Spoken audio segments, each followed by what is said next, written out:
इंदापूर तालुका Bharatiya Janata party आयोजित आज संकल्प महाविजय 2024 च्या आपल्या या मेळाव्यासाठी उपस्थित माननीय देवेंद्रजी फडणवीस साहेब, त्याचप्रमाणे आजच्या आपल्या या कार्यक्रमासाठी उपस्थित आपल्या इंदापूर तालुक्याचे भाग्यविधाते माननीय हर्षवर्धनजी पाटील साहेब, उपस्थित राहुल दादा कुल, उपस्थित जिल्हाध्यक्ष वासुदेव नाना काळे, व्यासपीठावरील उपस्थित सर्वच सन्मान्य सदस्य, आज आपल्या या मेळाव्यासाठी मोठ्या संख्येने आज उपस्थित असलेले इंदापूर तालुक्यामधले सर्व भारतीय जनता पार्टीचे आपले कार्यकर्ते, उपस्थित सर्व महिला, उपस्थित सर्व युवक वर्ग, उपस्थित सर्व पत्रकार बंधू, मी आज आपल्या सर्वांचं आज या मेळाव्यासाठी इथे स्वागत करते। आज इंदापूर तालुक्यामध्ये भारतीय जनता पार्टी युवा मोर्चाच्याही वतीने मी आदरणीय देवेंद्र फडणवीस साहेबांचं मनापासून स्वागत करते आणि त्यांचं खरंच मनापासून आभारही मानते, कारण इंदापूर तालुक्याचा जो एक ज्वलंत प्रश्न मागच्या 3 महिन्यांपासून आपण जो संघर्ष करत आहोत, ज्या संघर्षाबाबतीतली चर्चा सुरू होती, जे मागच्या 20-25 वर्षाचा जो आपला संघर्ष होता, याच्यासाठी माननीय फडणवीस साहेबांनी आम्हाला सर्वांना बहुमूल्य वेळ दिला। त्यांचा आमची 3 वेळा बैठक झाली। त्या फडणवीस साहेबांनी आपल्या 200 प्रमुख कार्यकर्त्यांना आपल्या सागर बंगल्यावरती निमंत्रित करून त्यांच्याशीही संवाद साधला। त्याच्यासाठी साहेब मी आपलं मनापासून आभार मानते। आज भारतीय जनता पार्टी युवा मोर्चाची जिल्हाध्यक्ष म्हणून मी मागच्या 6 महिन्यापासून साहेब कार्यरत आहे। आज 50,000पेक्षाही जास्त आपल्या बारामती लोकसभा मतदारसंघामधल्या युवकांशी आम्ही आपल्या पक्षामध्ये आम्ही त्यांना जोडण्याचं काम केलेलं आहे। आम्ही मागच्या 6 महिन्यामध्ये मेरी माटी मेरा देशच्या माध्यमातून 1000 युवक साहेब आम्ही दिल्लीला आपल्या बारामती लोकसभेमधून आम्ही त्यांना घेऊन गेलो। आम्ही आपल्या बारामती लोकसभेमधल्या 6 विधानसभेची आणि प्रत्येक गावामधली आम्ही माटी घेऊन आम्ही मोदी साहेबांच्या कार्यक्रमासाठी आपले सर्व युवकांना घेऊन गेलो। त्याचबरोबर आम्ही नव मतदाता संमेलन जे झालं आपल्या बारामती लोकसभा मतदारसंघामध्ये आम्ही 10,000 नवीन युवक हे 18 ते 22 वयोगटामध्ये हे आपल्या पूर्ण पक्षाबरोबर आम्ही जोडलेले आहेत। आदरणीय पंतप्रधान नरेंद्र मोदीजींनीही आपल्या या सर्व बारामती लोकसभा मतदारसंघातले 10,000 नवीन मतदानाशी त्यांनी संपर्क साधला। त्याचप्रमाणे नमो चषक बाबतीत सुद्धा आपल्या बारामती लोकसभा मतदारसंघामध्ये 60,000पेक्षाही जास्त खेळाडू आज इथे आपण नमो चषकच्या माध्यमातून ते आपल्या पूर्ण पक्षाबरोबर जोडले गेलेले आहेत। विविध कार्यक्रम आपण मागच्या 5 ते 6 महिन्यांमध्ये आपण घेतले। त्या एका कार्यक्रमासाठी अमृता वहिनीही उपस्थित होत्या पुण्यामध्ये आमच्या एका कार्यक्रमासाठी, आणि अशा पद्धतीने युवा संघटन आम्ही मागच्या काही महिन्यांमध्ये खूप चांगल्या पद्धतीने राबवत आलेलो आहोत। त्याचबरोबर साहेब आता इंदापूर तालुक्यामध्ये आता ही साहेब आपली 3री पिढी आहे। उपस्थित आपले सर्व जे कार्यकर्ते आहेत हे 3 पिढ्यांपासून हे 50-60 वर्षापासून हे आपल्या बरोबर जोडले गेलेले आहेत आणि ह्या पूर्ण आपले सर्व जे कार्यकर्ते आहेत हे मागच्या 6 वर्षापासून हे भारतीय जनता पार्टी मध्ये पूर्णपणे समर्पित होऊन ग्रासरूट लेवलला हे काम करणारे पूर्ण आपले कार्यकर्ते आहेत। आज इंदापूर तालुक्यामध्ये मागच्या 50 वर्षामध्ये म्हणजे आदरणीय भाऊ असतील, आदरणीय हर्षवर्धनजी पाटील साहेब असतील, यांच्या माध्यमातून आज 5 ते 8,000 लोकांना आपण इथे आज आपल्या पूर्ण सगळ्या संस्थेमध्ये आज नोकरी करण्याची आपण संधी उपलब्ध दिली। आज 40,000 कुटुंबीय हे आपल्या संस्थेच्या माध्यमातून हे आपण चालवत आहोत। आज साहेब आपल्या सर्व शिक्षण संस्था ज्या आहेत याच्यामध्ये 30,000पेक्षा जास्त विद्यार्थी आज इंदापूर तालुक्यामधले आज शिक्षण घेत आहेत।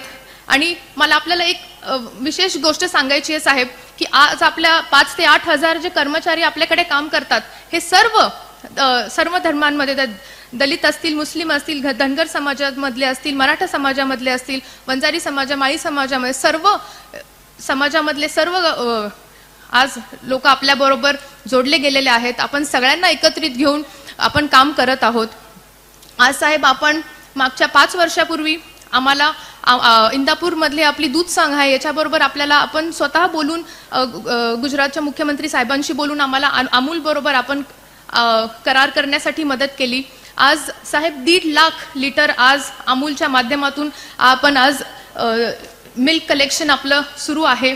दर महिन्याला साहेब 25 कोटी रुपयाचा पेमेंट आज आपल्या शेतकऱ्यांच्या खात्यामध्ये दर महिन्याला साहेब जमा होत आहे। त्यामुळे विकासाबाबतीत झालं, सगळ्या बाबतीत झालं, आज पूर्णपणे इंदापूर तालुक्यामध्ये हर्षवर्धनजी पाटील साहेब हे खूप चांगल्या पद्धतीने अग्रेसर आहेत। एक चांगल्या पद्धतीची संस्थांचं जाळं आहे, ते साखर कारखान्यांच्या माध्यमातून असू, ते आपल्या शिक्षण संस्थेच्या माध्यमातून असून हे एक चांगल्या पद्धतीने जोडलं गेलेलं आहे। आज युवकांच्या माध्यमातून सुद्धा आम्ही साहेब खूप चांगल्या पद्धतीने इकडे युवकांनाही एकत्रित आम्ही जोडले गेलेलो आहोत। आम्ही सर्व साहेब इथे ग्राउंड लेवलचे कार्यकर्ते आहोत। आज इंदापूर तालुक्यामध्ये जर आपण पाहिलं तर मी आता 6 वर्षापूर्वी जिल्हा परिषद सदस्यपासून कार्यरत होते। त्यानंतर मला भारतीय जनता पार्टी युवा मोर्चाचं पद आपण बावनकुळे साहेबांनी चंद्रकांत दादांच्या मार्गदर्शनाखाली मला दिलं। आज आम्ही ग्राउंड लेवलला साहेब काम करत आहोत। आज आम्ही तळागाळामध्ये लग्न असेल, मयत असेल, प्रत्येक कार्यकर्त्याच्या सुखदुःखामध्ये आज आम्ही आठवड्यातले 6 दिवस इथे असतो। प्रत्येकाच्या कार्यक्रमाला आम्ही उपस्थित असतो, सुखदुःखामध्ये उपस्थित असतो आणि एक वेगळ्या प्रकारची नाळ आमच्या इंदापूर तालुक्यामधल्या 3 पिढ्यांपासून साहेब जोडली गेलेली आहे आणि त्याचेच सगळे हे आजचे आपले हे कार्यकर्ते उपस्थित आहेत।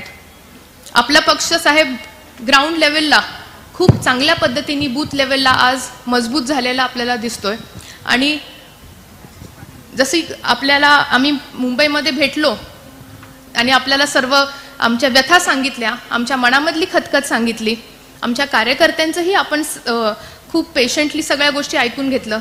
साहेब आम्हाला इथे खरंच खूप त्रास होतोय।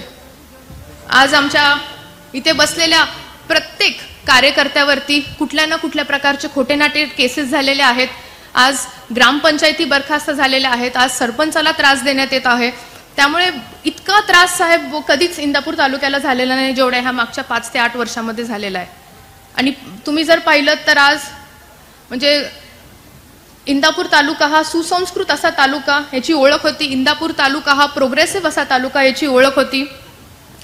पण आज जर पाहिलं तर इंदापूर तालुक्याचं जर नाव घेतलं तर एक भ्रष्टाचाराच्या अवतीभोवती आणि हा ठेकेदारांचा तालुका अशी आता ही एक खूप वाईट आज तालुक्याची ओळख झालेली आज बघायला मिळते आणि हे खरंच तालुक्याचं खूप दुर्दैव आहे। आज आपला खरं साहेब हा विषय नाहीये, पण आम्ही 1 महिन्यापूर्वी एक स्टेटमेंट दिलं होतं साहेब। ते खरं तर बोल शब्द ह्या सर्व लोकांचे होते, बोल आमचे जरी असले तरी शब्द ह्या पुढे उपस्थित सगळ्या लोकांचे होते आणि ती साहेब एक 20 वर्षापासूनची मनातली खतखत होती। आम्ही ती पूर्ण व्यथा आपल्या समोर मांडलेली आहे। आपण आम्हाला सर्वांना आश्वासित पण केलेलं आहे। आज आपण जे बोलणार आहात ते ऐकण्यासाठी आमचे सर्व कार्यकर्ते आज आतुरतेने इथे उपस्थित आहेत। आमचे सगळे कार्यकर्ते साहेब हे खूप स्वाभिमानी आहेत, हे हाडाचे कार्यकर्ते आहेत। आपण जो निर्णय द्याल ते मान्य करतील निश्चित। फक्त साहेब एकच आहे की परत जे मागच्या 4 वेळेस अन्याय आमच्या तालुक्यावरती झालेला आहे तो अन्याय येणाऱ्या ऑक्टोबरमध्ये साहेब होऊ नये याची आपण जबाबदारी घेतलेलीच आहे आणि त्या बाबतीत आपण निश्चित पद्धतीने संबोधित करालच अशी मला आशा आहे। आज साहेब महायुतीच्या उमेदवारासाठी आपण सांगितल्या पद्धतीने आम्ही सर्व कार्यकर्त्यांनी ग्राउंड लेवलला आम्ही बोलणं करणं सुरू केलेलं आहे। पण आज आपल्या या सभेनंतर निश्चित पद्धतीने मला असं वाटतंय आपण करूच। मागच्या 4 निवडणुकीचा इतिहास जर बघितला तर जास्तीत जास्त लीड हे इंदापूर तालुक्याने मिळवून दिलं आहे। कारण इंदापूर तालुका हा जर कुठलं धोरण हातात घेतलं तर एकनिष्ठ पद्धतीने काम करणारा हा तालुका आहे, हा शब्दाला पक्का असणारा तालुका आहे, म्हणजे ॲटलिस्ट आपले समोर उपस्थित कार्यकर्ते तरी। त्यामुळे साहेब आपण आमच्या इंदापूर तालुक्याचं पालकत्व आपण स्वीकारलं आहे। इंदापूर तालुक्यावरती इथून पुढच्या काळामध्ये कुठल्याच पद्धतीचा अन्याय होणार नाही अशी आम्हाला सगळ्यांना आशा आहे। आज परत एकदा आपण आपल्या एवढ्या बिझी स्केड्यूलमधून वेळात वेळ काढून आमच्या पूर्ण इंदापूर तालुक्याच्या आपल्या सामान्य भारतीय जनता पार्टीच्या प्रत्येक पदाधिकाऱ्याबरोबर आपण आज संवाद साधण्यासाठी इथे आलात। त्यामुळे परत एकदा मी मनापासून आपलं इथे स्वागत करते आणि माझे 2 शब्द संपवते। एबीपी माझा, उघडा डोळे बघा नीट.